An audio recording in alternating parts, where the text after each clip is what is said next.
5 AFA Term 1 Week 1. EPP 5 ICT Term 1 Week 1. Revised K-12 Curriculum with me, Teacher KMT. Magandang araw mga bata! Unahin nating aralin ang EPP 5 AFA Term 1 Week 1. Ang kahulugan ng agrikultura at ang mga sangay nito sa paghahalaman. Ang mga pamamaraan ng pagtatanim ng halaman.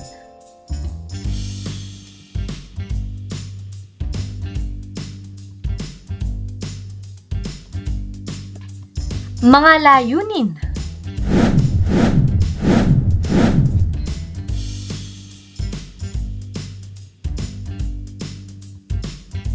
Kaugnay na paksa bilang isa. Kahulugan ng agrikultura at mga sangay ng agrikultura sa paghahalaman. Maikling balik-aral, mind mapping. Humanap ng kapareha at magbigay ng mga salita na maaaring ikabit sa agrikultura.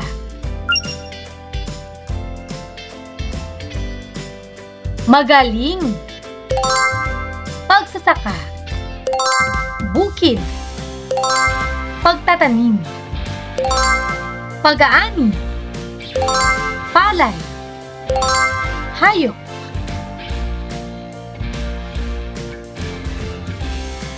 Ang agrikultura ay isang agham kung saan nililinang ang pag-aalaga at pagpaparami ng mga halaman at hayop.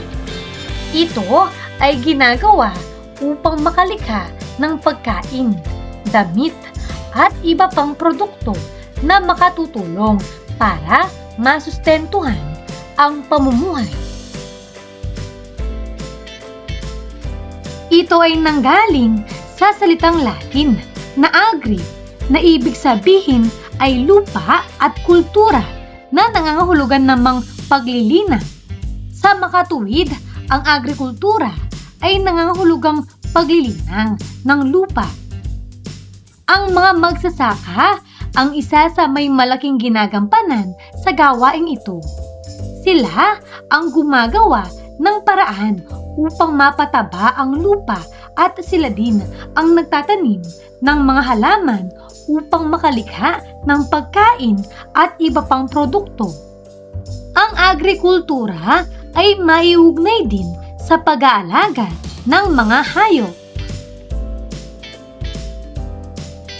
Ang agrikultura ay isang agham, sining at proseso sa pagproproduce ng pagkain at mga hilaw na produkto, pagtatanim at pag-aalaga ng mga hayop na tumutugon sa mga pangangailangan ng tao. Ito ay may tatlong sangay. Una, horticulture o paghahalaman. Ang paghahalaman ay nagpo-produce ng mga pangunahing pananim gaya ng mais, niyog, tubo, saging, pinya, kape, tabako at iba pa. Ang mga pananim na nabanggit ay madalas kinukonsumo hindi lamang sa loob ng bansa kundi pati na rin sa labas. Halimbawa, pag-aalaga ng mga halamang gulay tulad ng kamatis at talong. Pangalawa, agronomya o palalinangang halaman. Ang agronomiya ay pag-aaral ng lupa kaugnay ng kung paano nito naapektuhan ang paglaki ng mga halaman. Ito ay nagsasagawa, nagpapainam at magpapahusay pa sa paggamit ng lupa at makakapagpataas ng dami ng pagkain at mga pananim na hibla. Halimbawa, paglalagay ng pataba upang maging mataba ang lupa. Pangatlo, forestry o paggugubat. Ito ay isang hakbang o gawain upang linangin ang yamang kagubatan. Mahalaga ito sa mga negosyong may kinalaman sa kahoy. Ilan sa mga produkto na nagmumula sa paggugubat ay ang mga plywood at veneer. Halimbawa, pangangalaga sa mga kagubatan upang hindi makalbo.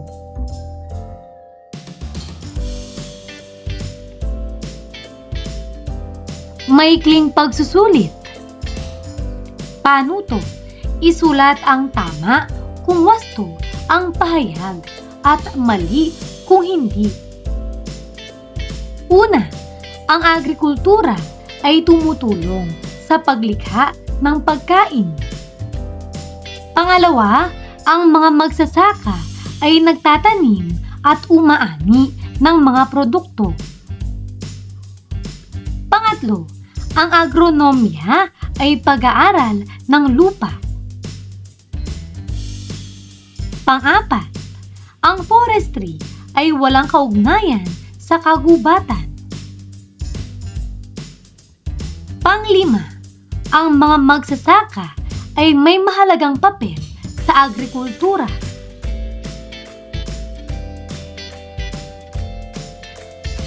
Narito ang mga tamang sagot.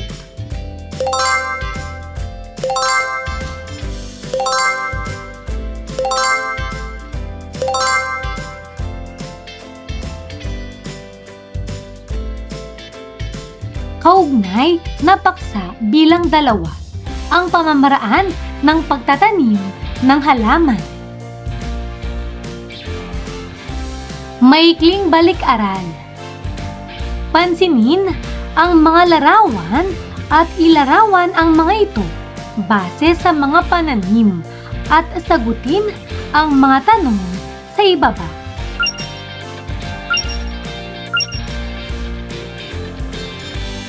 Para sa unang katanungan, ano ang napansin mo sa tatlong larawan na ipinapakita?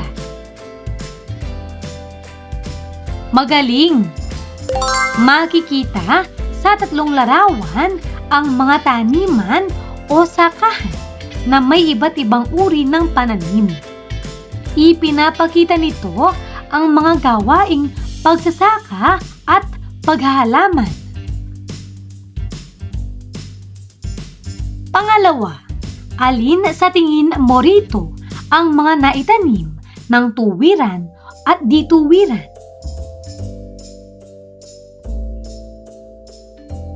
Tama! Para sa tuwirang itinanim, mais o ang unang larawan at palay sa ikalawang larawan. Para naman sa dituwirang itinanim, ito ay ang mga gulay tulad ng letsugas, sibuyas at repolyo na makikita sa ikatlong larawan. Dahil karaniwang pinapasimula muna ang mga ito sa punlaan bago ilipat sa taniman. Aralin pa natin. Una, tuwirang pagtatanim. Isang paraan ng pagtatanim na ang ginagawa ay ihulog agad ang buto o binhi kung saang bahagi ng taniman ito nais patubuin. Ito ang pinakapayak na paraan ng pagtatanim. Halimbawa, labanos, patola at kalabasa. Pangalawa, dituwirang pagtatanim. Ang paglilipat o di tuwirang pagtatanim, ito ay mga halamang tinanim muna sa seed box at pag tumubo na, tsaka ilalagay sa lupa. Ito ay maaaring gawin kung nais makatipid sa panahon at maging tuloy-tuloy ang paghalaman. Halimbawa, katakataka, kamatis at kalamansi. Ang paglilipat ng punla ay karaniwang ginagawa tuwing hapon upang hindi gaanong malanta ang mga bagong tanim. Inililipat lamang ang mga tanim kung maayos ang panahon. Aralin din natin ang natural na pagtatanim. Una, ang intercropping. Ang intercropping ay isang mahalagang teknik ng pagtatanim na tinatawag ding multiple cropping. Layunin nito ang makapag-impok ng mas maraming ani sa loob lamang ng isang kapirasong lupa sa paraan ng pagtatanim ng isa o mas marami pang uri ng pananim. Ang katumbas ng intercropping sa Tagalog ay kultibasyon o dalawang pananim sa isang taniman.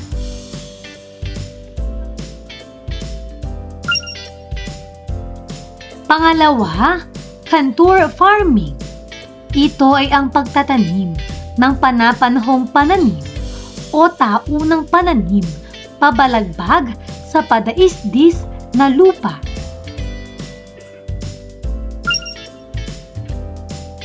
Pangatlo, multiple farming. Ito ay ang pamamaraan ng pagtatanim na gumagamit ng dalawa o mahigit pang halaman sa isang lugar ng lupa sa loob ng isang taon sa halip na iisa lamang. Maikling pagsusulit. Piliin ang tamang sagot. Isulat ang letra ng tamang sagot. Una, aling paraan ng pagtatanim ang direktang inihuhulog ang buto sa taniman? A. Di tuwirang pagtatanim. B. Tuwirang pagtatanim. C. Intercropping.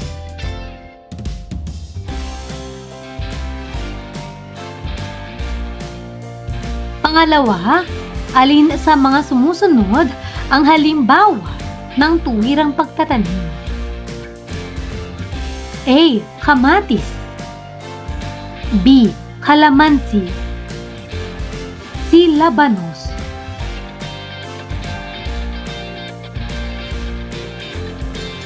Pangatlo, saan muna itinatanim ang mga halamang ililipat sa di tuwirang pagtatanim? A. Seed box. B. Palayok. C. Kagubatan.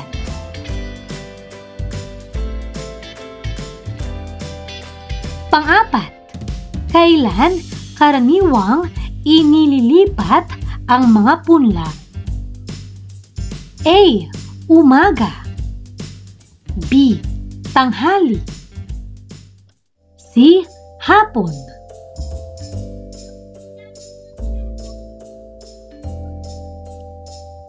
Panglima, ano ang layunin ng intercropping? A. Makapag-impok ng mas maraming ani. B. Makabawas ng halaman. C. Makaputol ng puno.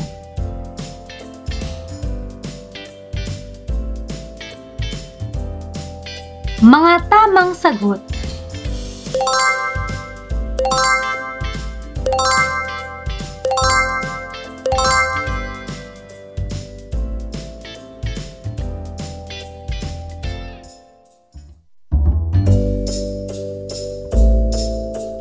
Aralin na natin.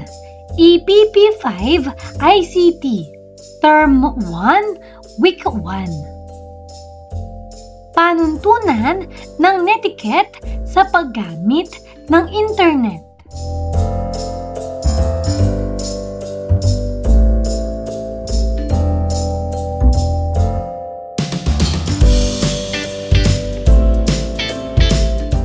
Mga layunin.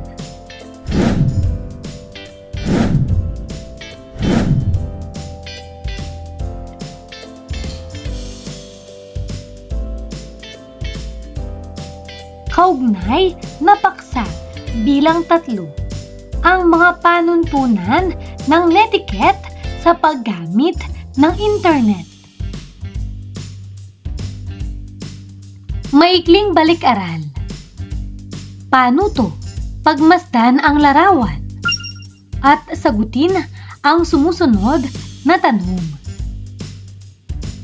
Ano ang iyong ideya tungkol dito at ano-ano na ang iyong mga karanasan sa paggamit nito? Ang internet ay isang mahalagang kasangkapan na ginagamit sa pag-aaral, pakikipagkomunikasyon at paghahanap ng impormasyon. Ginagamit ko ito sa paggawa ng takdang aralin, pakikipag-chat sa aking pamilya at mga kaibigan, at panonood ng mga videos. Ano ang netiquette?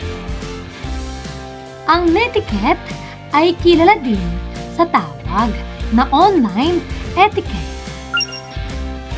Ito ay kasing kahalaga ng face-to-face manners. Bagamat may mga nuances sa pakikipag-usap online, ang ginintuang tuntunin ng pagtrato sa iba bilang gusto mong tratuhin ay palaging naaangkop. Ano naman ang cyberbullying?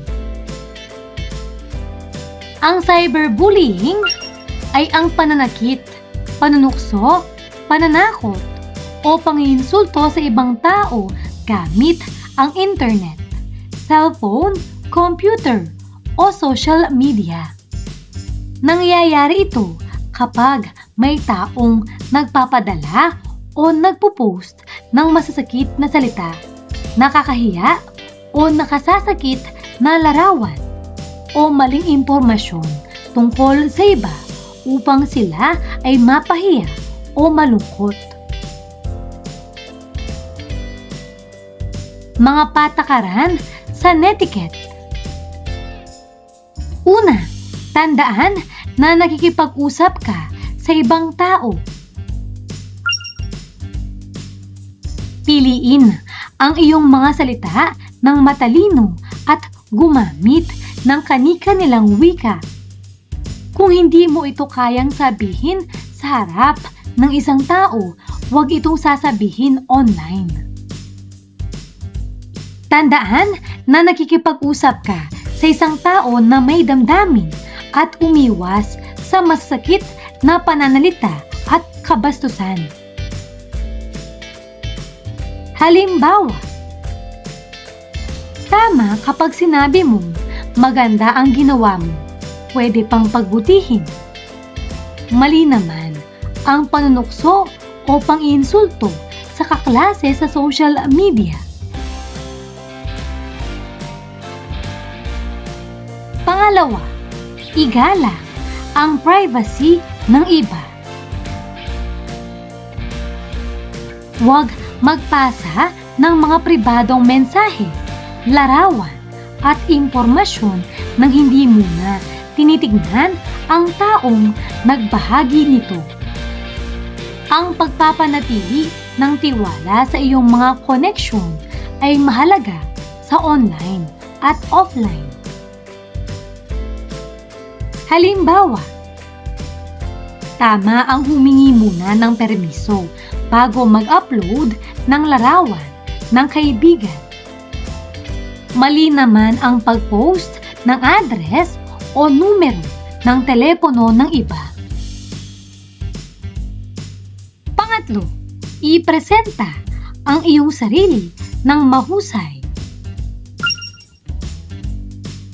Tandaan na ang mga flame war, pagmumura at content na nilayon na magdulot ng kontrobersya ay itinuturing na hindi magandang netiquette.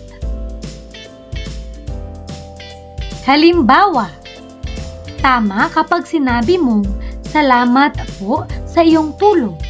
Mali naman kapag sinabi mong wala kang kwenta. Pang-apat, ibahagi ang impormasyon sa matalinong pamamaraan. Tiyaking nagbabahagi ka ng nilalaman mula sa mga makatotohanang website at artikulo. Gumawa ng mabilis na paghahanap sa web upang i-verify ang mga nilalaman ng isang artikulo bago ito ibahagi.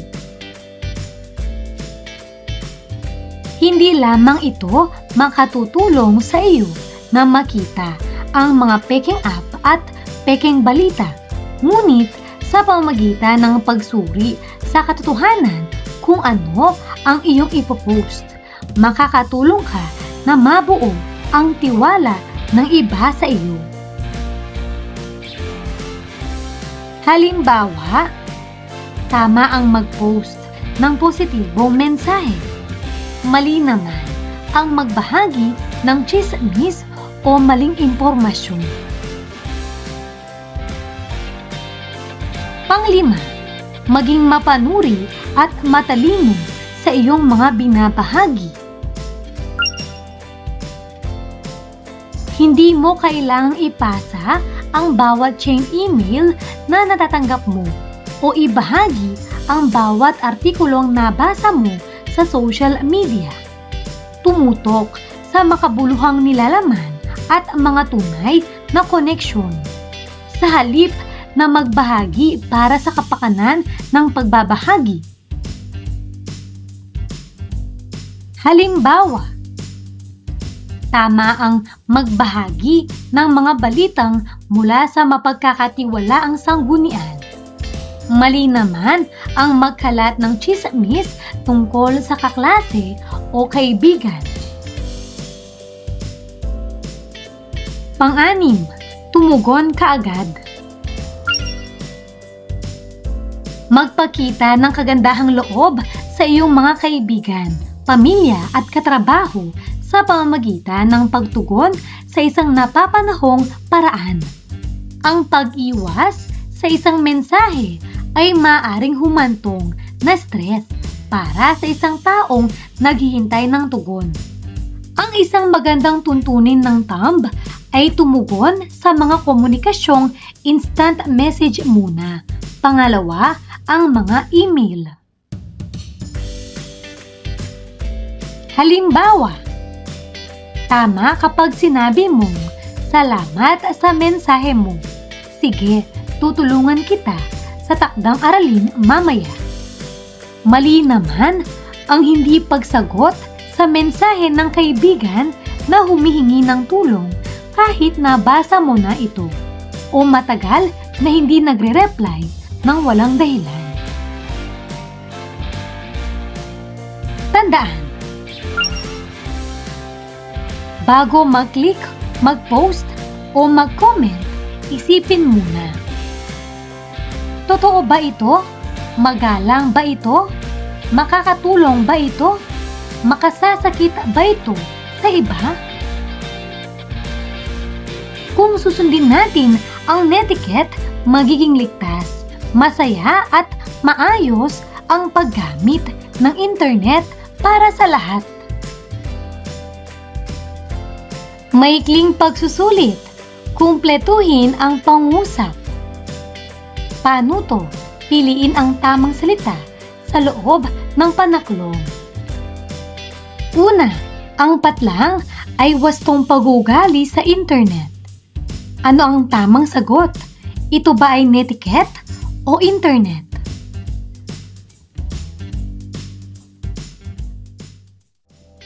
Pangalawa, dapat maging patlang sa pagkikipag-usap online. Ano ang tamang sagot? Ito ba ay magalang o maingay? Pangatlo, huwag magbahagi ng patlang ng ibang tao. Ito ba ay personal na impormasyon o laruan? Pang-apat, ang pananakit ng damdamin ng iba online ay tinatawag na patlang. Ito ba ay cyberbullying o paggalang? Pang-lima, gamitin ang internet para sa patlang. Pag-aaral ba ito o panluloko? Mga tamang sagot.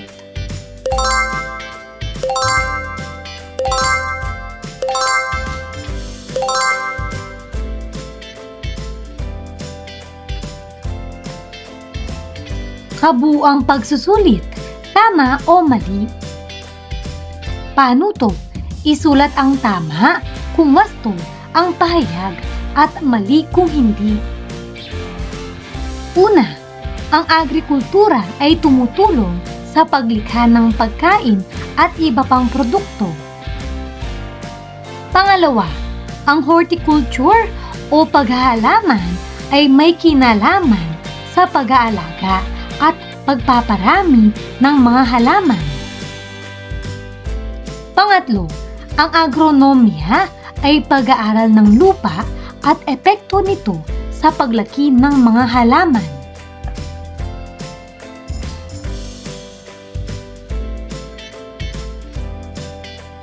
Pang-apat, ang forestry ay walang kaugnayan sa kagubatan. Pang-lima, ang tuwirang pagtatanim ay nangangahulugang itinatanim agad ang binhi sa taniman. Pang-anim, ang kamatis ay halimbawa ng halamang maaaring ilipat mula sa seed box bago itanim sa lupa. Pang-pito, ang intercropping ay pagtatanim ng dalawa o higit pang uri ng pananim sa isang lupa. Pang-walo, maaaring mag-post ng pribadong impormasyon ng ibang tao nang walang pahintulot. Pang-siyam, bahagi ng netiquette ang paggalang sa damdamin at privacy ng ibang tao online.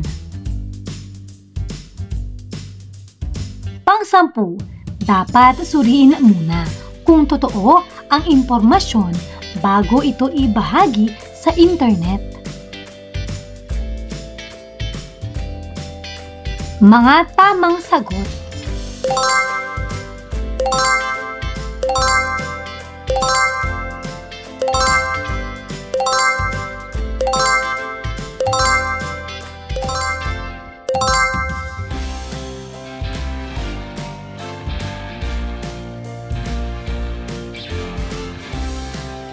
Mahusay mga bata!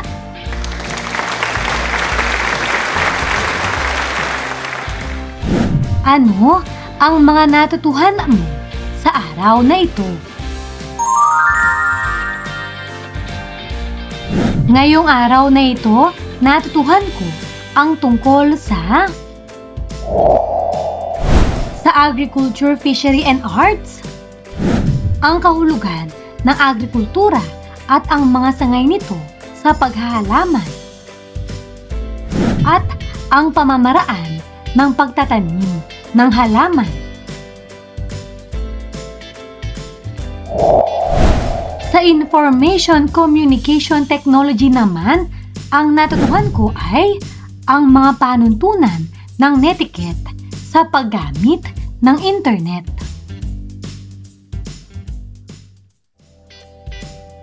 Maraming salamat sa pakikinig mga bata. Sana ay may natutuhan kayo. Huwag niyong kalimutan, pindutin ang like, share at subscribe.